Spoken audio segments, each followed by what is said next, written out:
പൃഥ്വിരാജിൻ്റെ കരിയറിലെ ഏറ്റവും വലിയ ഹിറ്റായ ഡ്രൈവിംഗ് ലൈസൻസ് ശരിക്കും അഭിനയിക്കേണ്ടിയിരുന്നത് മമ്മൂട്ടിയായിരുന്നു. എന്നാൽ എന്തുകൊണ്ട് മമ്മൂട്ടി ആ സിനിമയിൽ നിന്ന് പിന്മാറി? ഇതാണ് സോഷ്യൽ മീഡിയയിലെ പ്രധാന ചർച്ചകളിലൊന്ന്.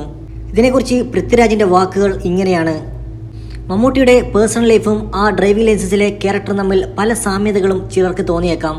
കാരണം മമ്മൂട്ടിക്ക് വണ്ടിയെ ഭയങ്കര ഇഷ്ടമാണ്, അതുപോലെയാണ് ആ ക്യാരക്ടറിനും. അതുപോലെ മമ്മൂട്ടി തന്നെത്താനാണ് വണ്ടി ഓടിക്കാറ്, ഡ്രൈവറിന് വണ്ടി ഓടിക്കാൻ അവസരം കിട്ടാറില്ല.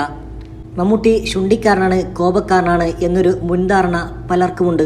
എന്നാൽ ഈ സിനിമ ഞാനല്ല മമ്മൂട്ടിയാണ് അഭിനയിച്ചതെങ്കിൽ ഇതിലും നന്നാകുമായിരുന്നു എന്നാണ് പൃഥ്വിരാജ് പ്രതികരിച്ചത്. എന്നാൽ ശരിക്കുമുള്ള റീസൺ ഇതൊന്നുമല്ല. കാരണം മമ്മൂട്ടി അതിൽ അഭിനയിച്ചിരുന്നെങ്കിൽ ഇത് ഒറിജിനലി മമ്മൂട്ടിയുടെ ക്യാരക്ടർ തന്നെയാണെന്ന് ജനങ്ങൾ വിലയിരുത്തുകയും ഈ സിനിമയിൽ മറ്റൊരു പ്രധാന നടനെ കളിയാക്കുന്ന രംഗങ്ങളുണ്ട്, അത് മോഹൻലാലാണെന്ന് ട്രോളന്മാർ വിവക്ഷിക്കുകയും ചെയ്താൽ പത്മശ്രീ സരോജ് കുമാർ എന്ന പടമെടുത്തുകൊണ്ട് ശ്രീനിവാസൻ മോഹൻലാലിനെ കളിയാക്കുകയും അവർക്കിടയിലെ പിണക്കങ്ങൾ വർഷങ്ങളോളം നിലനിൽക്കുകയും ചെയ്തിട്ടുണ്ട്.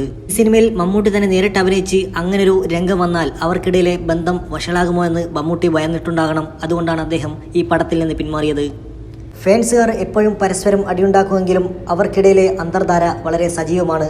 മമ്മൂട്ടി മോഹൻലാൽ തമ്മിലുള്ള സൗഹൃദം അത്രയും കടുത്തതും വിലയേറിയതുമാണ്.